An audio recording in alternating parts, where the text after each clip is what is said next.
Hello and welcome to this week's edition of the Ed Block CourageCast. I apologize for not being there last week, but Brett Dickinson did a great job holding down the fort for me. Look, we all get to take weeks off. I had a little vacation plan, so had to take full advantage of that. But I'm back. Wally Williams is back. He was on vacation as well. Wally, it is great to see you. Man, how are you, sir? It's great to be back. Great to be back. You have a little, you kind of, get off the grid for a little while and come back and enjoy your spaces. So, great little vacation for me. Great time, and glad to be back, man. Glad to be back on. Looking nice and tan, brother. Hey, Scottsdale can do it to you, man. He ain't not in Arizona. Y'all boys been out there. Hey, it's a vacation's paradise. Okay, when you want to do nothing and go somewhere, I don't think Scottsdale gets the credit as it should for just being a vacation spot for some nice R&R, for the spa, for the massages, everything, baby, everything for you to relax and have right there at your space. So I know it's a bunch of different places, but look, Scottsdale is cool with me. All right, cool with me. I'm back anytime I get the chance. That's right. I've had a couple of mixed, experiences there, so I won't get into that because I don't. Yeah. Let's get into that. Hold on. I know. Let's do this. I said that. I said because I know DC been there. Okay, that's why I said it like that. I know he's hung out there. He got some lineage there, so I know. All right, he has. Look, he knows about. That was the first Super Bowl I went to. Was the Glendale one? You remember that? So we went. I've been to Old Town and all that in Scottsdale. So we got things have had happen there as well. Let me get to everybody else real fast. Duane Brooks, former athletic trainer with the Ravens and the Saints, fully appears to be enjoying the fact that he's not doing some AT stuff right now. How you doing, buddy? I'm loving my downtime too, man. I'm doing well. Glad to be here. Wally, I got a question for you. You catch any Diamondbacks games while you're out there? No, man, they were out of town when I was there. I was upset about that. They were out of town. I did go by the stadium at least because I'm a baseball head, man. I like going to games and stuff, so I missed the opportunity to go. And the man, the myth, the legend, former NFL defensive lineman, wearing a compression shirt, maybe a shirt that's a little small there, DC. Oh, there you go. I can pop my pegs, baby. There are no women on this panel, so I don't know who you're trying to impress with that. They're gonna watch the podcast later. That ain't for you. That's for them. Tight little pocket. Somebody got to bring the sex appeal, hanging out. Somebody got to bring that je ne sais quoi to the party. Why not me?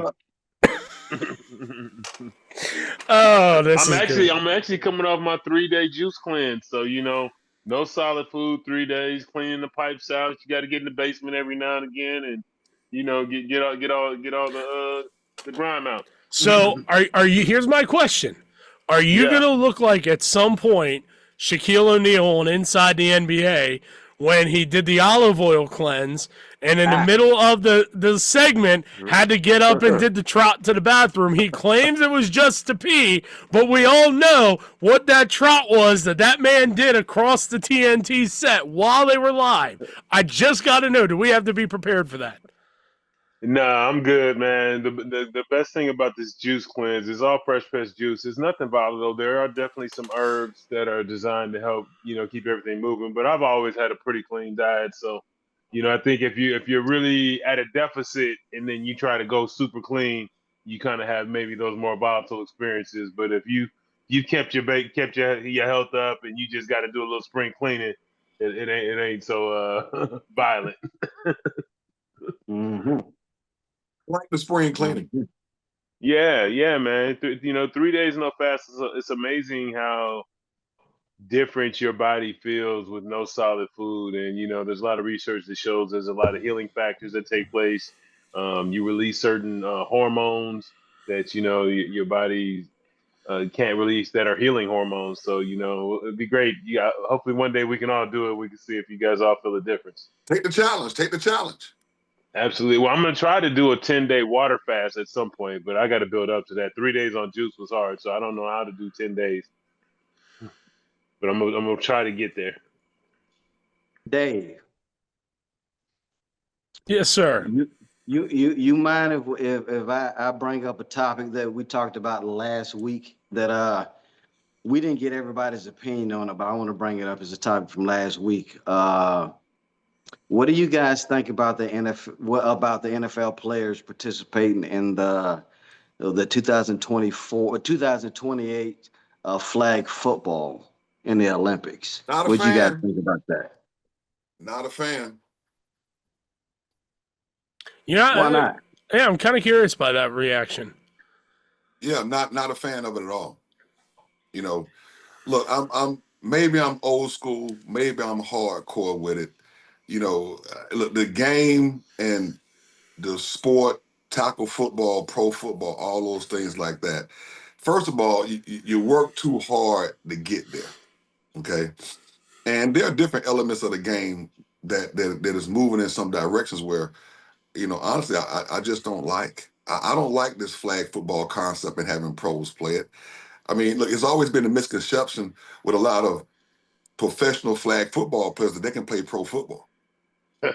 Right. So now you have pro athletes dumbing their really work space down to play with athletes who, if they were so good, they would be playing in the NFL themselves.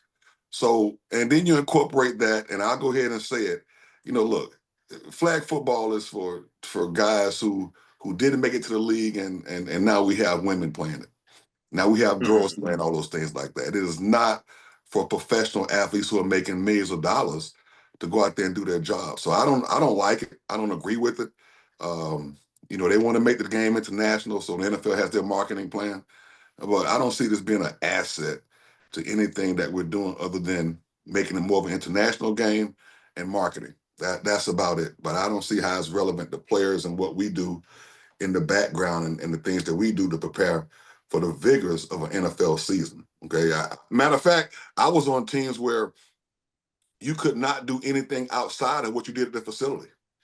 If you got hurt doing something else, playing ping pong, Right. roller skating, doing any other sport, then you were released immediately. So I may be missing a point on this, but I just don't agree with it. Well said, Wally. I definitely like the way you put that. The only scenario where I see it being a good thing is for like lower tier players, maybe practice squad guys that possibly don't really have a strong chance to make the roster, and this gives them an opportunity to go out there and maybe become a household name, get some endorsement deals, so those guys that are probably, 1 foot in, 1 foot out the league. That's the only good thing I do see about allowing NFL current players to actually participate in the Olympics. But obviously, if you're paying a Justin Jefferson or a Jamar Chase, you're not taking that kind of risk. You're not going to have them miss that kind of time that close to the season. It's just, counterproductive to what you're doing for the season, and nothing comes before the season. What's happening, big dog? Anthony Mitchell, contributor and host this week, is here with us.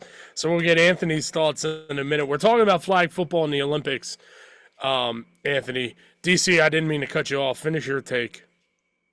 So, I don't think it's necessarily – I think it's good marketing for the league and those lower tier players that are like, either just hanging on or maybe they got 1 foot out the league and they're an older player that, may or may not make the roster that final season. They get a chance to at least go play on an Olympic team and get some glory and, hopefully, make a lasting impact on some level in sports because of that opportunity to play in the Olympics. So I don't know if anybody that's relevant should ever play, but I think those guys at that level should. Anthony, give us your thoughts on the NFL players being allowed to play in the Olympics Flag Football League. I mean, like, it's hard because it's two sides to it. You got the NBA who allow their star players to play in it, and then you got the NFL, but the injury base. It's all a risk. So I mean, if they're gonna have a clause, you want to take your chance of playing in the Olympics or continue to career in the NFL. I mean, like Duane said, if you're on your way out, then yeah, go make a landmark for your name and a legacy for yourself in the Olympics. But if you one of them young studs in there that's got about 5-6 more years in the league, why are you gonna risk that going to play flag football with? You got to think you playing flag football against the world. Half of them don't really know how to play football. Fufu from Guyana and You know, Podoganowski from Croatia. These dudes ain't, man, you crazy. so You gonna be out you there got to with these think. But you got to think with the male flag football side of it, how often do those guys actually participate in anything that deals with football? So that's the risk that you got to take on them knowing the rules and actually, being able to stick to it without hurting somebody. I don't know. Well, I mean, look, there's another league. Why not the UFL players? These guys are Yeah. guys that are trying to do things. I mean, and that would be a basis. If say if Canada has their football team and they have their flag football team and it's based with a lot of Canadian football players. Well, those guys, again, are still trying to get to the NFL. Right. And D1's turned to a semi-pro level too. So I mean, you can probably have a great field out, make it a senior I'm quite sure. all-star game. I'm quite sure that the United States can Let field me a flag football team with some great damn football players that's Correct. not in the league, probably not in the USFL. You got to think some of the best are sitting at home. That's true. I Correct. do know some cats at the house that were way better than me, and I'm sitting there like, man, there was at least 10 other cats on my Hey, squad that were better so than let, me, but just because of banging, they didn't get there. right. So I wouldn't worry about. I wouldn't even let them play. To be honest, because the injury risk of an NFL player being in the Olympics is way greater. I And mean, let me ask that's you. a good Oh, go point. ahead, Dave. That I didn't mean to cut you off, DB, but that's my point. Is I can't believe that owners, GMs, teams are just that comfortable with like the Justin Jeffersons, the Jamar Chases, because those guys are going to want to do it because they're used to doing the 7-on-7s and things like that. I just can't believe that the teams that invest all this money are going to be comfortable risking the injury factor. so what's the rule? What they saying? I don't know none of that. I ain't kept up with. Well, let me ask you guys this. You three former players. What kind of package could they present to you that will make you say yes? Guarantee you contract when I Even get if back. it's well, okay, even if it's at a certain point in your career, or you could be like if I'm younger or if I'm older, or I could be a former NFL player. What would they have to present to you for you to say yes to participate in this? It depends on what level you on in the NFL. You got free agents like myself Right. that didn't have the big contract. So if the flag football was going, I don't know, because you got to think I still would want to be back in the NFL.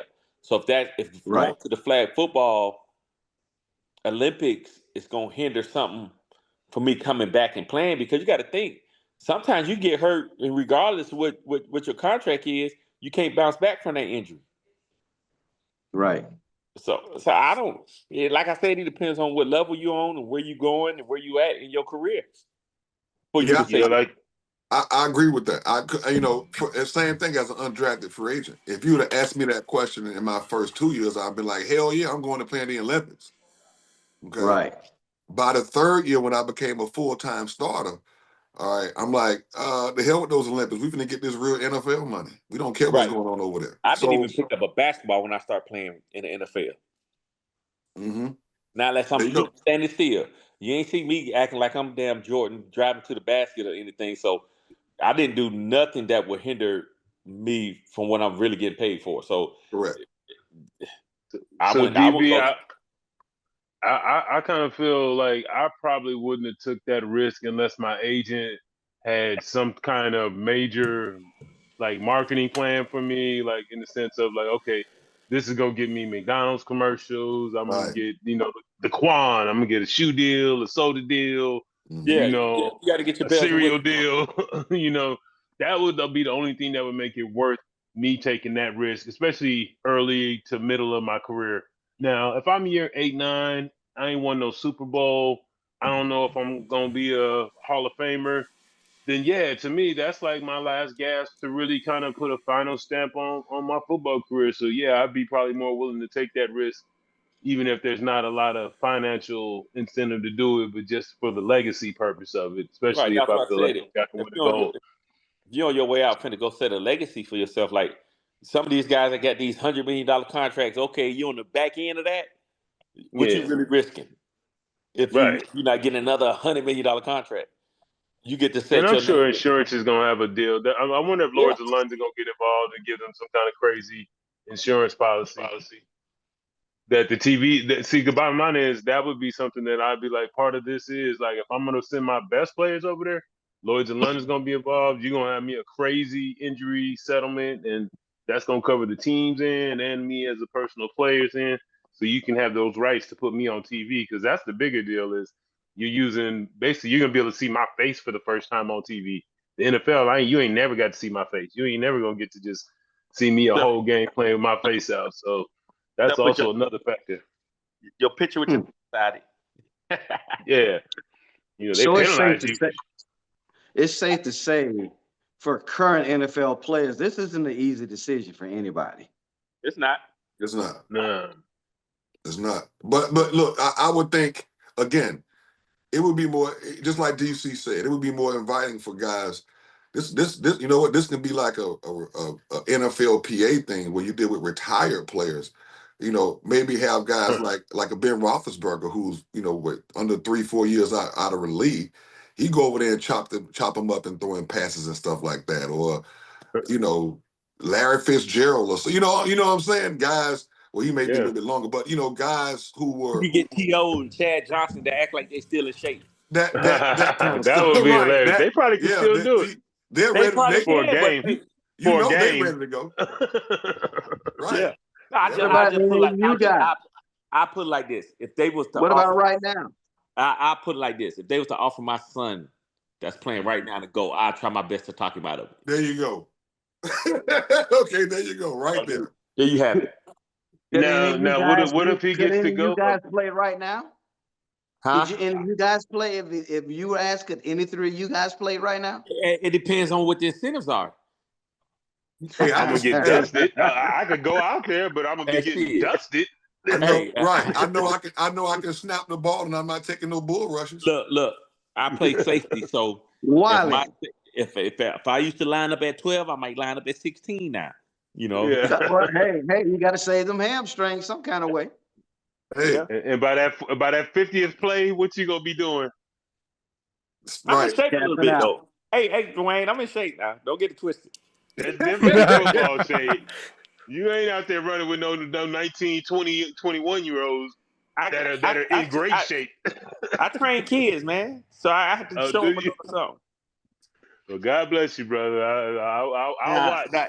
Now, am I in top speed shape? No. I ain't chasing no. I don't even think I chase a 4.6. I see that 4.6, he might look like a 4.2 to me. Ooh, that's what I'm saying. I just know about that 30th play. It's gonna be like, okay. Yeah, Father Time getting ready to shut this show down. You can bat a pass or something. I could do anything in a something. 5-6 yard box. I feel like I could do anything in a 5-6 yard, but I got old hip injuries, so it's just 10, 20 plays in, it's gonna start talking to me. So have we just decided that Wally's probably the best one to be able to go out there because he doesn't have to do anything in 7-on-7? There you go. I think so. He can turn around and find a little hole in the zone, and you could just dump it to him, run 2-3 yards, let him pull your flag, move the chains. You could do that, right? I can do that all day. I can do that Hey, all day. there you go. 2-yard passes. if I didn't have to play defense, I think I could play offense because I could just body little dudes all day, like whatever. There You you might get go. my flag, but I'm getting 15, 20 right now. Just on the coordination. That's great. Be like Abdul out there, Oh my goodness. I don't really want to bring up Aaron Rodgers, but can he make a decision? Why would you wait for somebody this long? I don't understand that. Why would you want him if he's this indecisive? For what? I agree. And you know, how many teams we've seen this happen? Is this a Green Bay thing? Brett Favre did the same thing with 3 different teams, I think, with the Jets, the Vikings, you know. So you know, what is this? It's a repeat. It's not anything new, but you know, it was funny how Terry Bradshaw went off the other day. I thought that I was funny. going to say Terry did not hold back. Terry Bradshaw was asked, and he basically said in no uncertain terms he does not want Aaron Rodgers on the Steelers. Yeah, if you don't got a quarterback that knows by damn near June what he's doing, like, man, you ain't qualified to lead my team. You don't even know what you want to do. And on top of that, his presence does not elevate the Steelers to be a Super Bowl contender. You know, we're talking about a team that at best may finish 3rd in the division. Well, that's if he has a solid year. But I'm glad you said that because I've seen all offseason, Rodgers to the Packers, Rodgers to the Steelers. To me, it doesn't make him any better in the AFC. There's 3 good teams in the AFC West, 2 good teams in the AFC North. You have 2 teams in the AFC East, and then the AFC South's a little bit of a toss-up, but they're not better than a lot of the teams that they're going to have to compete with Aaron Rodgers. Right. Wally, you had something you want to bring up here. We got Quentin Jammer, former Charger DB, joining us here in about the next 10 minutes or so, but you had something on Caleb Williams you wanted to touch on. And I think it's fitting that we have Anthony on for this one. Well, I was curious of the landscape of social media and just, you know, how we generate, I guess guys won't go viral, how you generate resources. And Caleb Williams, you know, for all he's done at USC and come up been first round pick, the #1 overall, why would it be advantageous for the family or for him to write a book and talk about the discord with the Chicago Bears and how they were trying to sabotage the draft so his son would not get drafted and be a Bear because they supposedly have been quarterback killers over the years? I mean, what is the benefit of putting that out, you know, in a fan base or within your organization to begin a season? I don't understand the benefit of that. Somebody Idiotic. is being short-sighted. It's You know, idiotic. they're looking at controversy as a way to try to generate money, but not realizing you're destroying what could be a Hall of Fame career, possibly over some dumb words. Now, is this a discord between his dad and the family and what they want to do or what he wants to do for his career?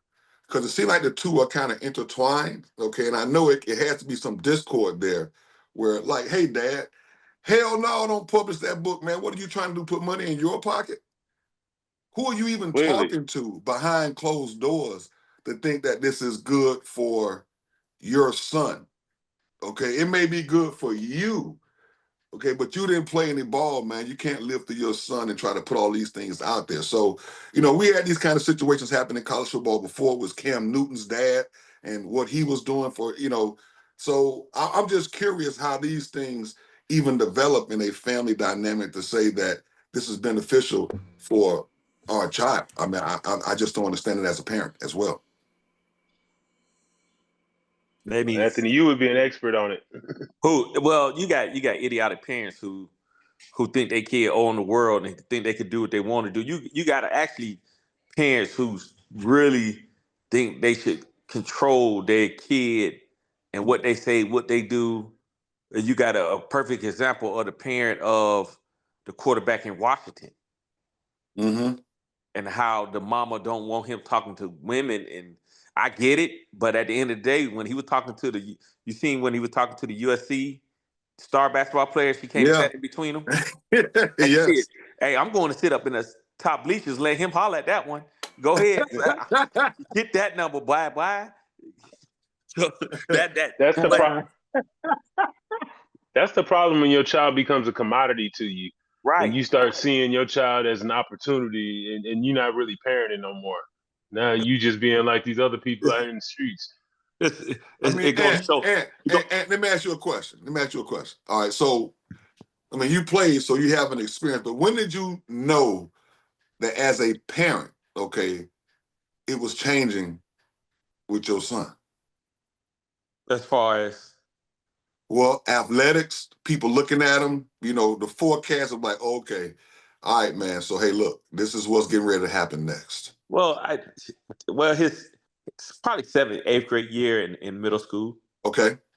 And so, because I always been around him, and being a Right. single parent, it was just something I just kept him close to. I mean, I always told him, to be honest with you, it wasn't guys allowed in my house or people around him that wasn't athletes.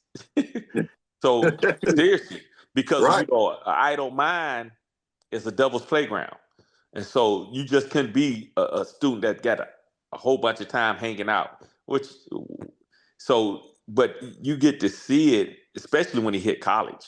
Mm-hmm. And I always told him, I'll be the devil's advocate for you.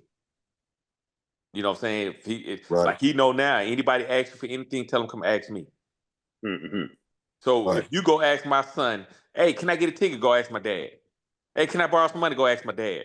Because he know what the answer gonna be when they ask me. Absolutely not. And that's that. And to tell you how deep I go with it is, even family members. You're asking my son for a ticket. He got to pay for those tickets. Your first time seeing him play ain't gonna be on his dime. Who does that? Right. Your first time seeing him play is not gonna be him spending his money on you coming. You got to go buy a couple tickets if you want to see him play, and Right. that's how we working it, and so you just got to watch it. But the way the parents, the more you step in, the more they're gonna be drawn to that piece that you keep stepping in. It's a backwards psychology that parents are using that don't know it. So if you keep telling these guys, hey boy, don't go touch that girl, shit, why not? I'm finna go see what you talking about. You know what I'm saying? Hey, don't go in that door. Yeah, how many times your parents say, hey, don't touch the iron, it's hot. Are we all as kids touch the iron to see was it really hot? Right. I believe in telling your kids everything. Give them all the experience so they understand all the good, bad, and in between. So And you all our understand, kids, man, all our kids, me and my wife kids, they can talk to us about anything.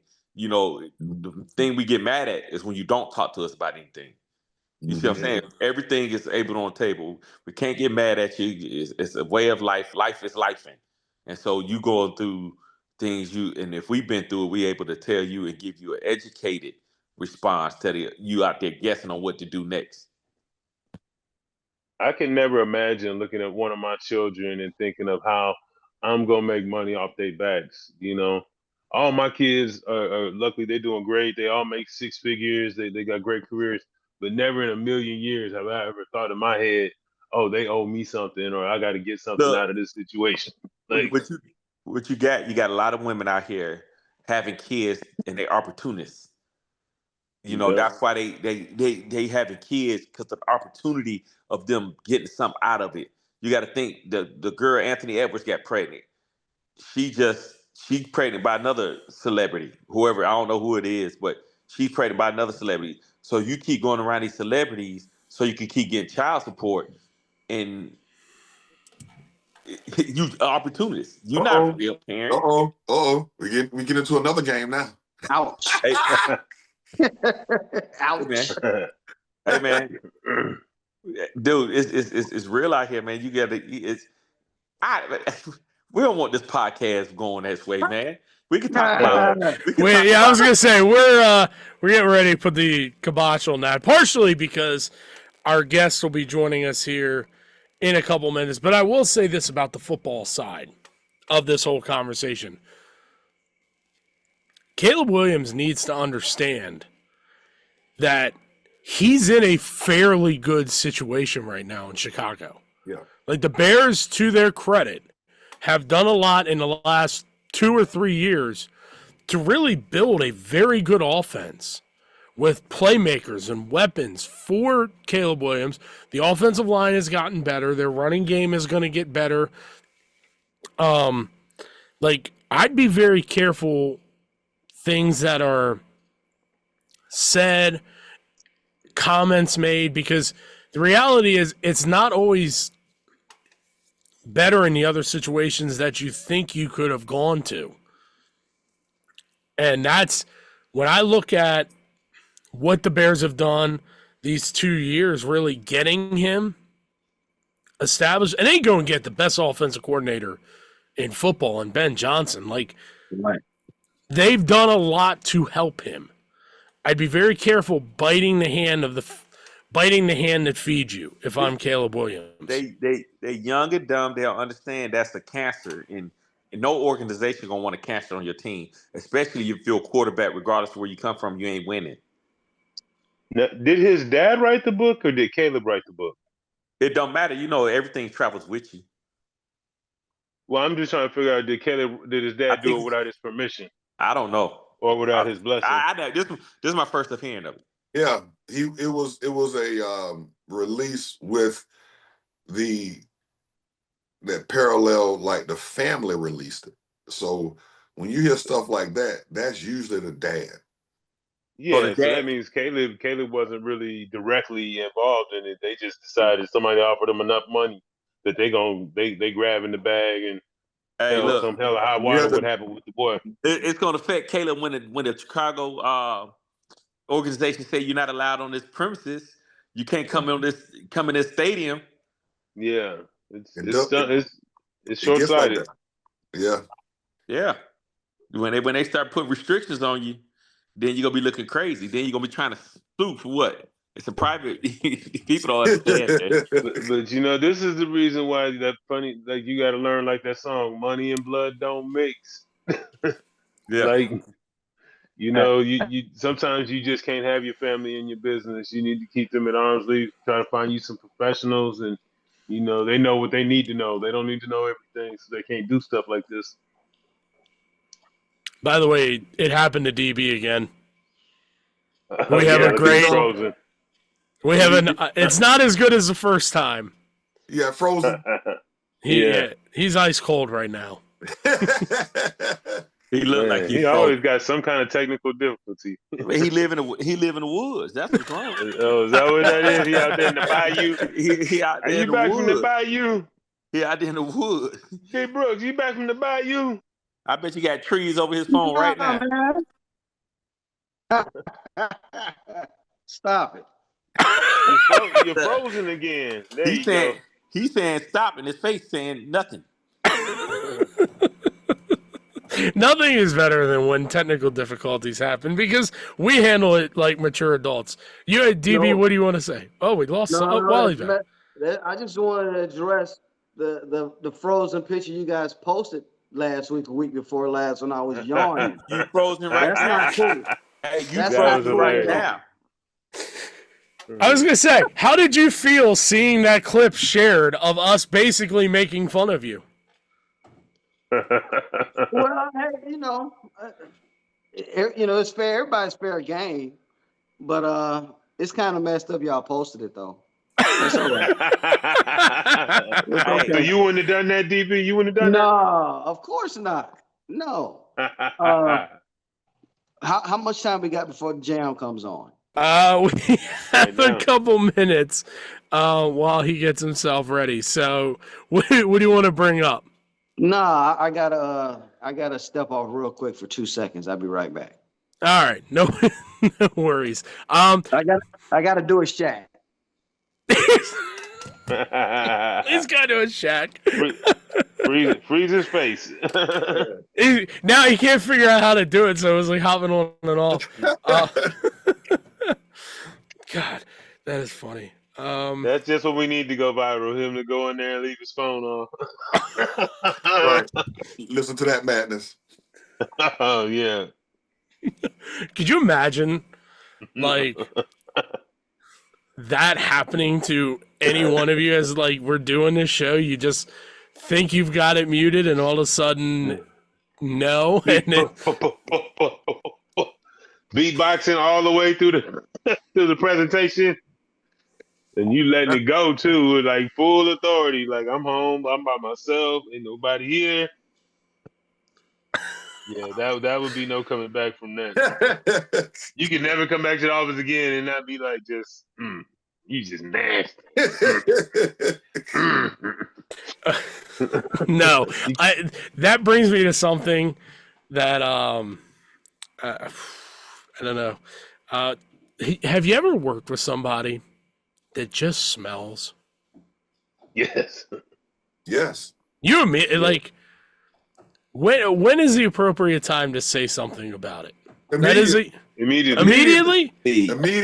Baby, we in the black community. We ain't gonna sugarcoat Right. you. You ain't gonna be up here offending my nasal passages At for a all. whole day, and I'm just tiptoeing around like, no, hey, bro, listen, hold on, hey, man, I don't know what you done did. Dave, want me to tell you how it go? When you walk by and you smell, hey man, y'all smell that? That's you. Right. Boy, you need to go take a shower. Go dip yourself in some ivory or something. Then it goes from direct. smelling you to joning you out and telling you about yourself. You better go Right, man. dip I'm in trying to help you. I ain't trying to hurt you. I'm trying to help you. Nobody else I has don't the care. balls. You ain't gonna Hey, be around. Nobody else got the balls to tell you that you stink. Okay, I'm trying to help you, man. You know, that's how we do it. I don't care about hurting your feelings if you sitting here smelling like a bag of onions, hurting my nose and eyes. Man, did you eat a Whopper or something, dude? Yeah. Hey man, let me tell you this story. One time I was training and it was a boyfriend and a girlfriend.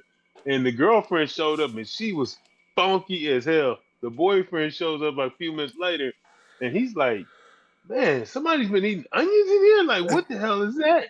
And then he looked at me like, and then he smelled, he's like, babe, you smell like a homeless man. Right, He there you goes go. all on her in front of me. I'm like, I don't know what to say. Like, listen, I'm not in it. It wasn't my place to say it. Of course, I smell it too. Like, hey, but I was just gonna let it ride. Hey, look, lady, go on back home. Go to bed and bath. Get some smell good. You rather come in there and smell like a stripper than smelling like a. Got my whole gym blowed out. Like, you got some people, they can smell up a whole gym. Like, you like, God dang, like you ain't just like locally wafted. You like radiating. I'm like, hey, I'm like, Ant, you know who just came from eating from Arby's and Taco Bell? Yeah. all right, hold on. I want to ask this question since you brought up Arby's. I have a campaign against Arby's. I think the food is terrible. Anybody else on that? Negative. Yeah. I don't It's eat very Arby's, so terrible. Hey, probably for that reason, but hey, I'm not an Arby's. you risking it all when I you go in can't there. remember last time I've had Arby's. You risking it all when you go in there, man. You hit rock bottom, man. Come on, don't do it to yourself. Hey, I used to like Arby's, man. Hold up now. I don't eat fast. that's I used to eat that's I used to eat the cheddar, beef and cheddar. they make that reconstituted cheese and reconstituted beef taste great, don't they? I don't know, but I don't eat fast food no more though. See, there you go. You Absolutely. graduated. If it's there fast, you it ain't go. good. That's been for years though. Moved on. You moved on. You know what I mean? And you feel great as a result of that, right? Yeah. There you go.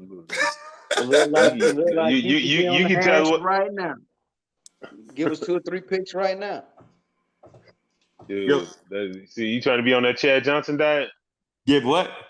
You trying to be on that Chad Johnson diet? That dude ain't on no diet. Man, that dude ain't on no diet. Don't get me started with Chad, man. Oh yeah. He'll be talk about me on the podcast with Shannon Sharp. Oh, did he? No, I'm saying I get on there. He'll be on there talking about me. Well, next year you'll be face to face with him at the Super Bowl because we're gonna run up on him no matter what. Because when they come down there to do their show, he's gonna have to walk by us. Hey man, I ain't scared of nobody. Oh yeah, that's what I'm saying. I jump on Shannon, I jump on Chad. I jump on Shannon, you jump on Chad. Like man, we'll take this podcast to a whole new level. Dave, what would that do for the ratings? If we find to have a dust up. I think it'd be great until we get banned from the Super Bowl. But just think, but how many views would our podcast get if we got a dust up so we can play live on our podcast? I think we do fairly well. I think we go after McAfee first. Like, if we're doing sports media, do we just go big and just go for McAfee? Because he's the biggest one in sports talk right now. Shoot, yeah, I guess so. I mean, I'm down for whatever. Couple nights in the jail ain't nothing to me. If it's gonna get us 5 million views and make us a household name, 2 tears in a bucket. Let's take it to the stage. I mean, what is there the dabble about? I mean, look, McAfee does his thing, no doubt about it. Ain't nothing but love for what they do. But in our sector, all right, with everybody on this cast right here in our sector, he's still a kicker. Yeah. Oh yeah, that would be no problem. That'd be quickly. I don't care what he says and what he does. Okay, he's still a kicker in the damn locker room. And the locker room goes everywhere. That's what you figure out. We've been out of the locker room for 30 years, but hey, it still has its precedence. Okay, he looks good in that little white beater when he's in that frame by himself, and then a real football player come in the frame, and you like, oh, okay, yeah, you are demure. You look like you got some shoulders, but okay, you a buck. What's he like, $160, $170? That's right. If Pat McAfee, if you haven't figured it out listening to this show, we want all the smoke. We want a piece of you right now. I feel like we could hold up. Like the 5 of us, I think we could hold up in fights against most of the big time sports talk shows.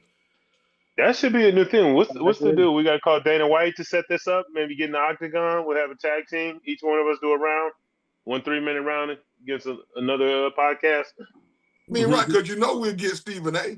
He got to bring the NFL troops with him, so Well, let's go. Let's go, Stephen A. Listen, I'm gonna take my time with Molly too.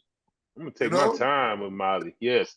We're not talking about fighting like that, DC. Settle down there, buddy. It's gonna be a fight, but we're gonna take our time.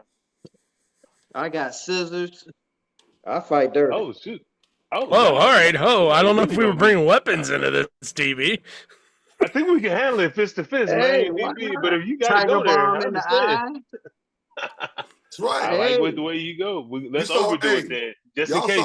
You saw how the journalists fight on Ron Burgundy. You saw that movie, how they fight. You know what I mean? I do like that. So you got that. What's that damn cologne, sex tiger or whatever? sex panther. It's 60% of the time it works 100% of the time. We're gonna be macing them with that sex panther all in their face.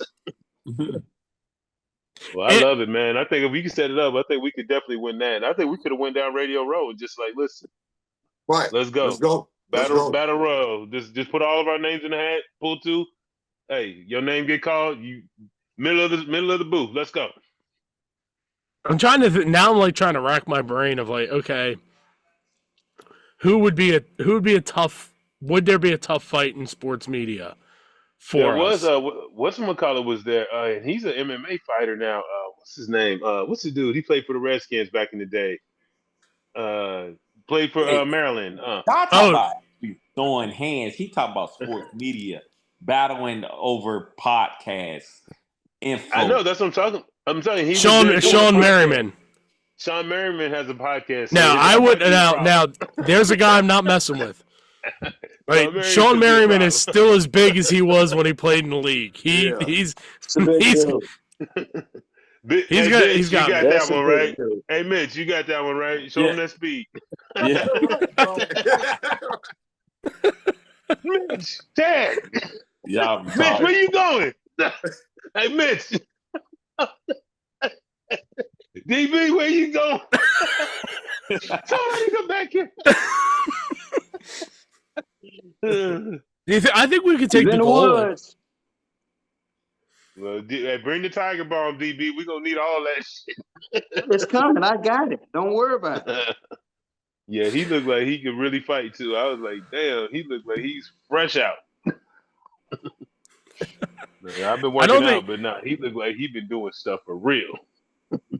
Anthony, is this what you figured this show would be like when you came on it as a co-host?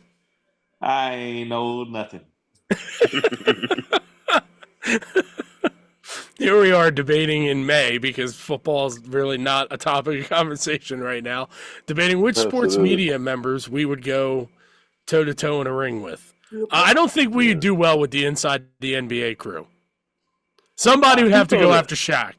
I don't even. Oh, I got Shaq. NBA, so no, we won't do well. Yeah, I mean, I'm good with them. They listen. They start letting people take 3. I stopped watching NBA when LeBron James was crying in the Celtics game the year Celtics won the championship. Well, I tell you what, if only if Kenny Smith is in the ring, then they lose. All right. Right. Yeah. Right. Exactly. Unless they bring Ron Artest back and like Daryl Right. Dawkins and some of them dudes back, I'm not buying any of these other dudes. Oh my goodness. Well, hey, looks like we got our guest. Our guest is working his way on right now, which is great, because I think we were eventually going to get ourselves into some trouble with some sports show was going to have an issue with what we said, but let's bring him on. He is was a long time NFL corner with the San Diego Chargers. That would be Mr. Quentin Jammer is with us. Quentin, it is great to see you. How you doing? I'm doing well. Just leaving soccer practice, man. That's my whole week. Them Soccer. kids, boy, them kids. How old are your babies? Already.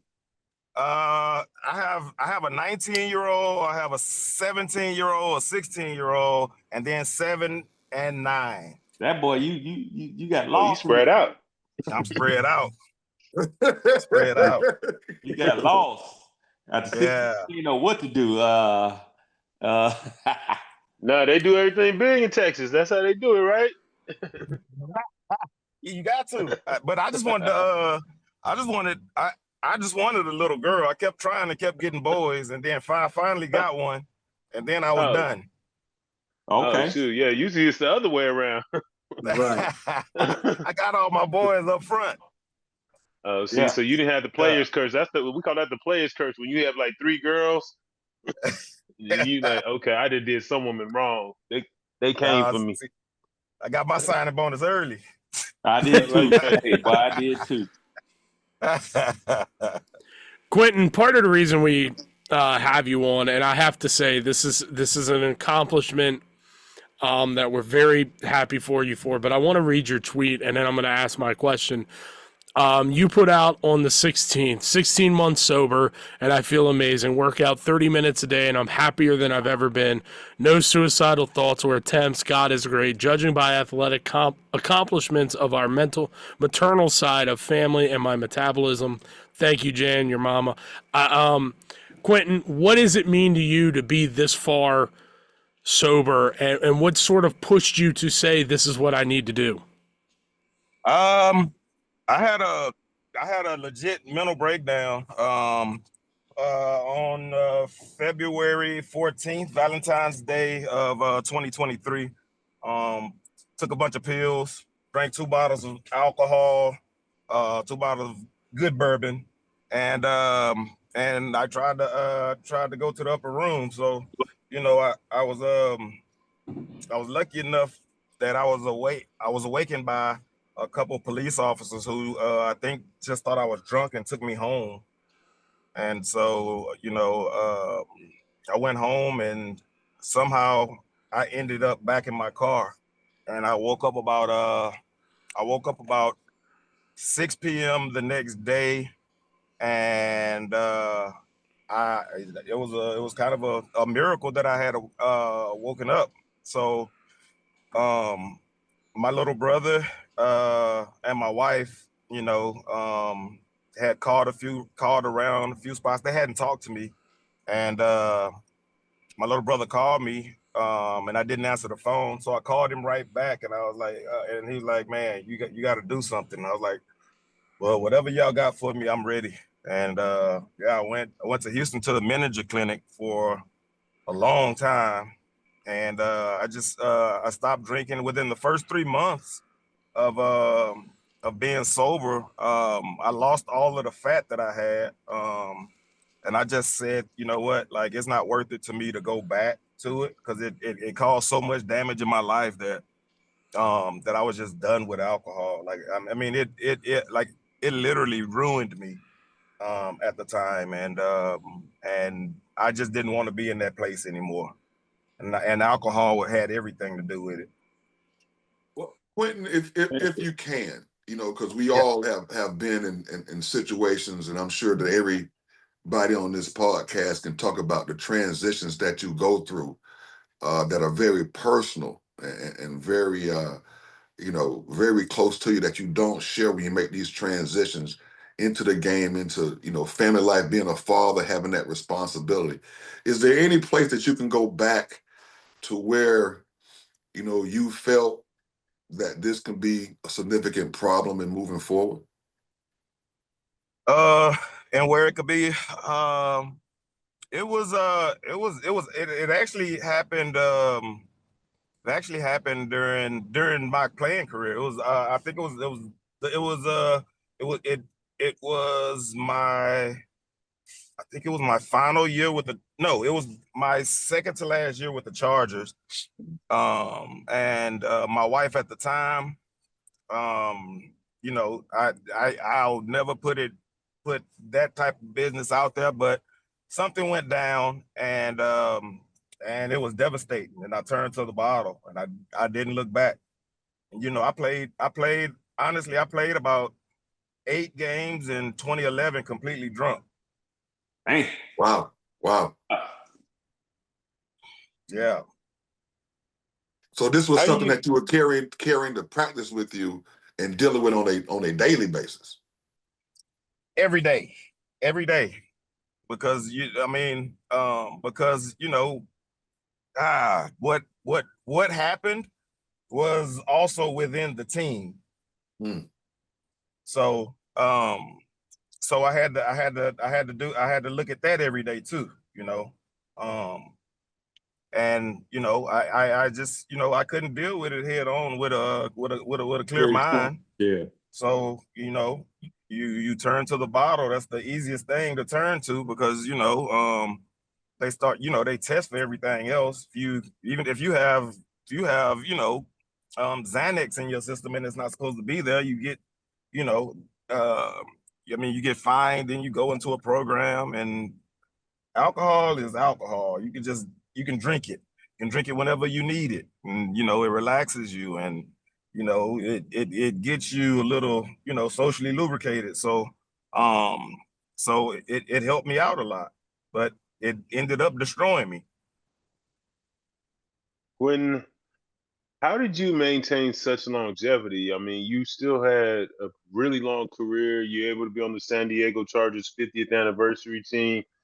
It's amazing that you can be dealing with so much pain on and off the field, and be dealing with a tumultuous situation and still be able to kind of push through those issues and still somehow show up on Sundays and make an impact. It's just, it's consistency in what I do. And I always felt like, as long as I was, consistently good, didn't have to be consistently great all the time, but I felt like, if I can be great at times and elite at times, but I can consistently be good, like I always said, the best ability in football is availability. And I was lucky enough to be able to not have anything serious enough that would warrant me not to play. in a game. So I would say, just consistently able to be, present and on the field, which is a hard thing to do when you're going through the divorce and so much, turbulence and, team life, home life kind of intertwine, and it gets to be a lot. Right. Absolutely. Nobody really writes the story about their personal life and tells all the dirty details. So these rookies can come in with a real understanding, like, yeah, you're gonna go through divorces, possibly bankruptcies, all the worst shit you could ever imagine. Yeah, at some point it's gonna go from great to yeah, not it great. go from sugar to shit real fast.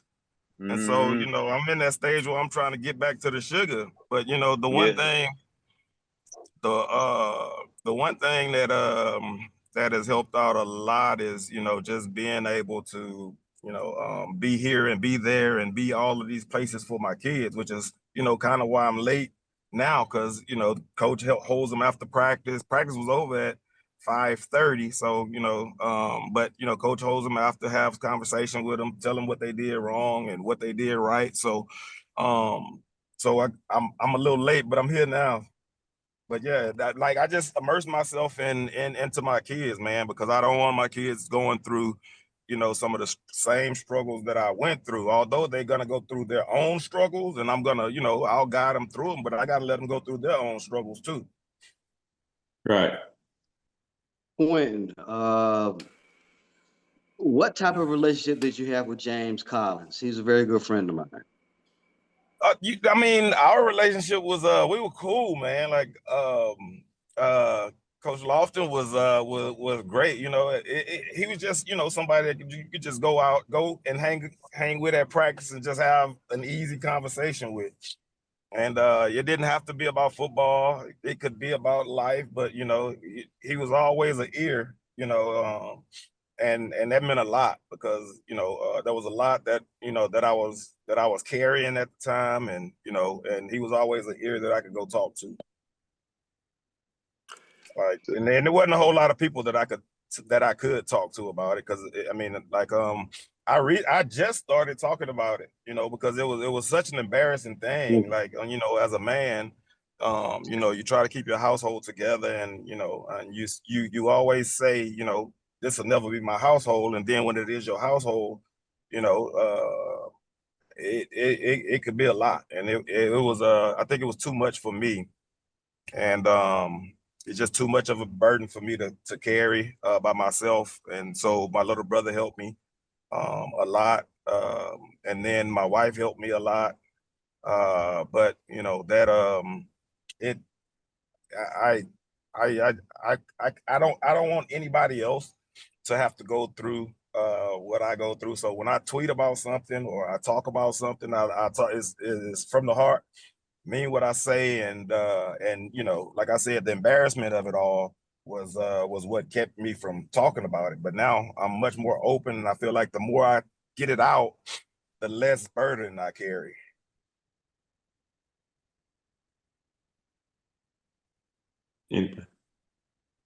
TC, I don't think we can hear you right now. Nope, I can't hear. DC's trying to talk. We can't hear him right now. You see him talking, but you can't see his. Yeah, this is a mime session. We can't read his lips. Quentin, I do want to ask you, with with everything that has gone on and here recently for you, do you look at your playing career differently than maybe you did when you first got out, about everything you accomplished? Do you have a different feel about it now? I never thought about it, because I my career, to me, like, I don't really care about, I wouldn't say I wouldn't care about my career, but I didn't really care about the accomplishments as much as just I just wanted to be, one, I wanted to be a good football player, and two, I wanted to be a good human being. And that's what that's what I look to. So, you know, my accomplishments are whatever they are. You know, people gonna talk about them, you know, and, you know, they have the conversations of who's the best cornerbacks ever. I get into the conversation by just talking who I think is the, you know, the best cornerbacks or whatever of all time. But, you know, I'm never in those conversations. And it doesn't bother me that I'm not in those conversations because nothing that I stood on was attached to my accomplishments. They are what they are. I played football. I was good. I wasn't an elite player, but you know, I played a long time.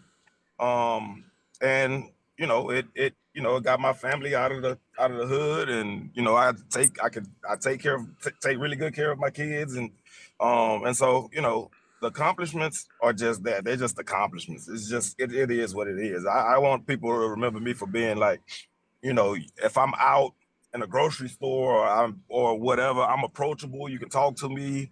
I don't want to be one of those guys who people, you know, don't think are good humans because they won't sign an autograph or they won't hold a conversation with them. You know, I don't think myself above any of that because you know, and even if I did have, you know, those accomplishments, it still wouldn't matter or mean much to me. You know, like I said, I want to be a good father, good husband, good brother, good, you know, just a good human being in general. That was my only.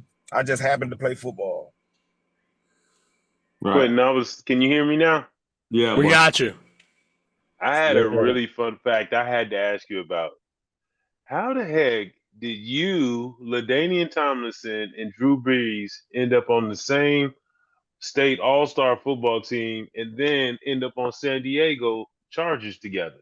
I Crazy. have And how no clue. And Crazy. the funny part is if I didn't get hurt my junior year and miss a whole year of football, then I would have went into that class with Drew Brees and LaDainian Tomlinson. But I chose to go back to school for one more year, and they both went to San Diego. And then the very next year, I get drafted to San Diego, and so I used to we used to always joke about it in the locker room too. Like this is crazy because that I can is still remember like sitting in the little dorm room talking to LT and Drew Brees. And when because we played at TCU Stadium, the game was there, and I remember us all in a room, you know, just hanging out and talking to each other. I know Dwayne Brooks, the mathematician. What is the probability of that? That three players that play in an all-star game end up drafted to the same team?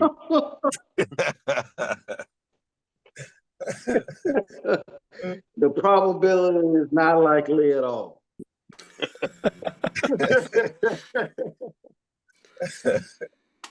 Quentin, I do want to ask you, you were a former Ed Block Courage Award recipient. This is the Ed Block podcast. So what did it mean to you to be an Ed Block recipient in 2012? It meant a lot because, like I said, like my whole thing, like my whole being, my whole football career is built upon like the principle that I just want to be known as like a good person, like a good humanitarian, and you know, so it does mean a lot that I was recognized for accomplishments that I didn't really want to be recognized for. You know, I didn't do anything to like be recognized for it. Everything that I did was because I wanted to do it, and that was it. That was it. So it meant a lot that I got recognized for it when I wasn't even trying to get recognized. All Are right. you gonna be able to make it back for another Ed Block Courage Award? Because you know we would love to see you at the show.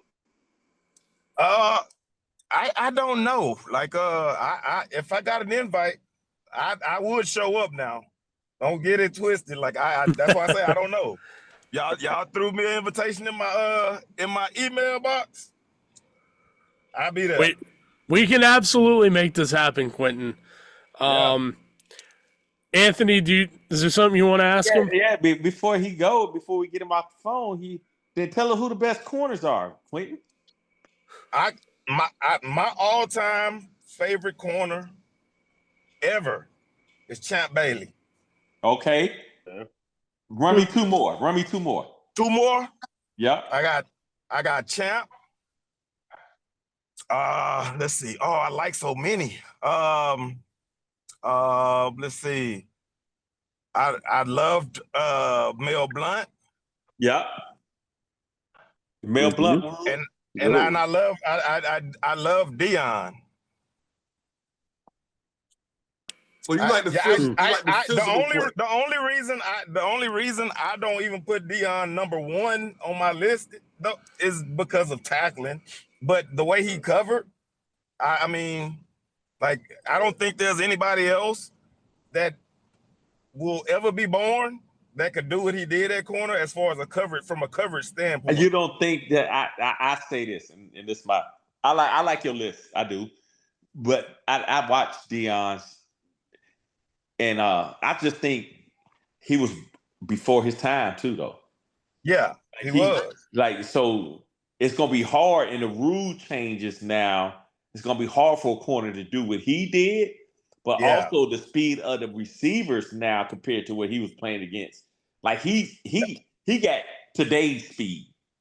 Yes, he does. He definitely had today's speed. Yeah, he got today's speed. But now, that's why Champ's my number one. Is because I think Champ could have played in any era and been great. And that's how I judge him too. Yep. Could you have played? And the reason why I say it, I think, and I don't want to say I'm not hating on nobody. Dion is who he is.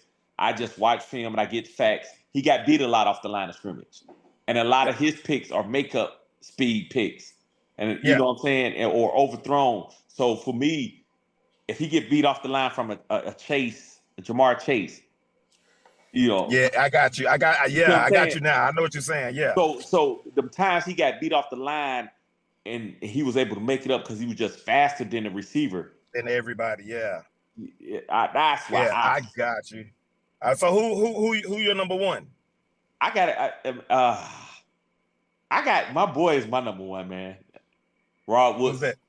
Rod, yeah. Rod. I knew you was gonna say that. But see, I got Rod as the greatest DB ever. So we can do that. Yeah. We could do that. Right? We could do that. Just pure DB. You can do anything. I'm talking about nickel. Put him anywhere. I'm talking about safety. I'm talking about corner. He can just do everything. So, wait a minute. You're not talking about Woodson from Green Bay. No, that's Charles. That's Charles. We're talking about Rod. We're talking about Rod. And the Ravens. Yeah. Okay. Yeah. I like Champ as the number one. I like Charles Woodson too, though, in the top. Yeah, I do too.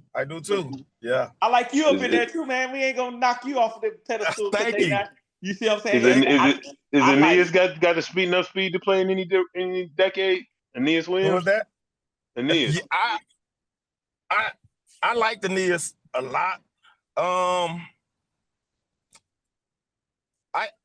I definitely think he can play in this era because you know who, because now you're not seeing like guys that are 6'1" and 6'2". You're seeing guys 5'11", you know, that are doing a good job playing cornerback.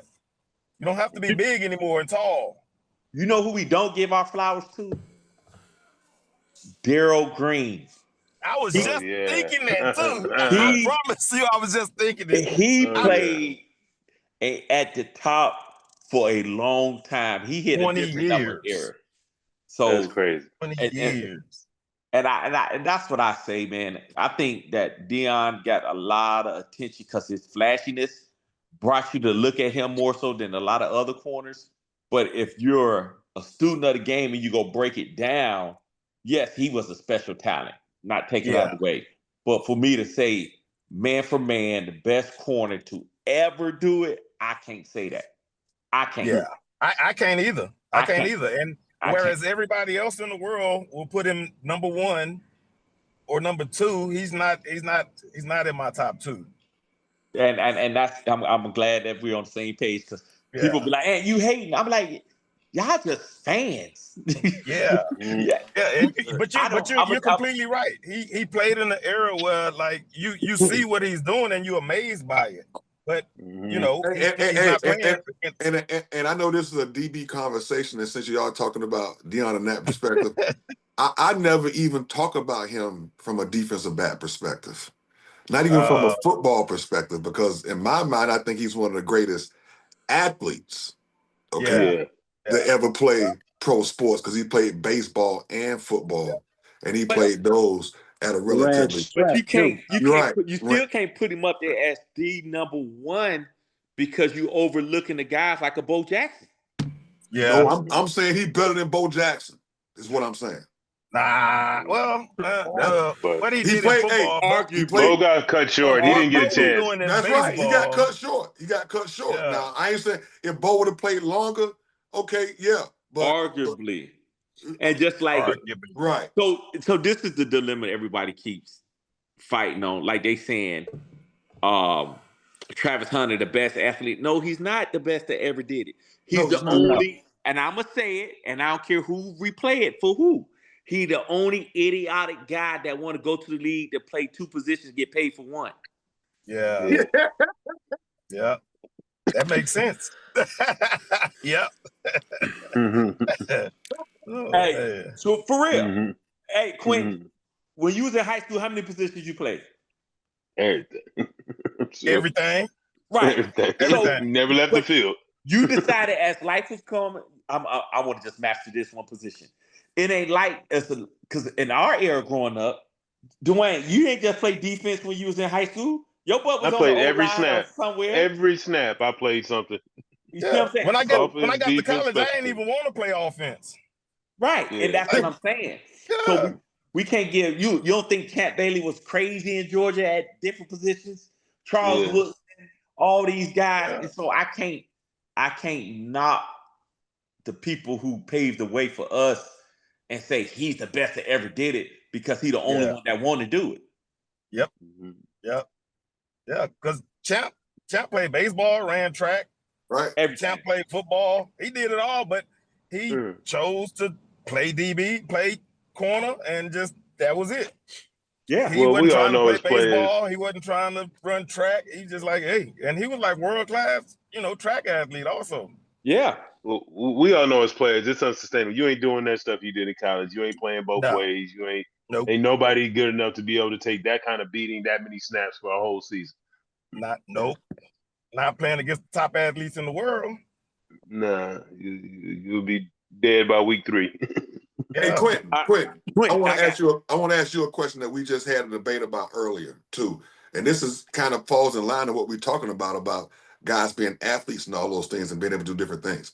What do you think about this NFL players playing in the Olympics, and would this something that you would like to be involved in if you had the chance to do it? Playing in flag football in the Olympics. I don't want no part of it. I don't get paid to play Olympic football. Right. Why am I gonna go out there and hurt myself and end up getting cut? And I still gotta pay bills because I want to be an Olympic champ.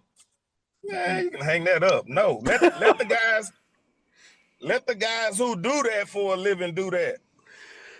Right, like I was now. Say it's your last 2 years. Would you maybe think about your longevity in terms of legacy? If you're like, man, I got one foot out the door. This is just a way for me to be remembered. Maybe even get my name on a Wheaties box. Who knows? Get a couple of endorsements. Because I can go be on the roster and for 1.5. Why am I gonna go to the Olympics and all I'm gonna get is an Olympic medal? Olympic medal don't put food on your table. 50 ounces of gold. All right. Well, there you have it. That's a good way to wrap up this show. Well, and Quentin, I have to say, thank you for coming on. Thank you for sharing your story. I know we all got to walk away. We're all going to walk away with something from this story, and thank you for being open and honest with us about it. Thank you guys for having me on, man. I appreciate the chance to get my story out there through you guys too. So, anytime you guys need me back on, give me a call. Let me know. I think you football just season. answer that email and bring yourself on out to Baltimore so we can show Wally and them how the defense boogie. There you go. Send it out. I'll be there. Absolutely. For Quentin Jammer, for Anthony Mitchell, for Duane Clemons, for Dwayne Brooks, for Wally Williams, I am Dave Steinwedel. This has been the Ed Block CourageCast.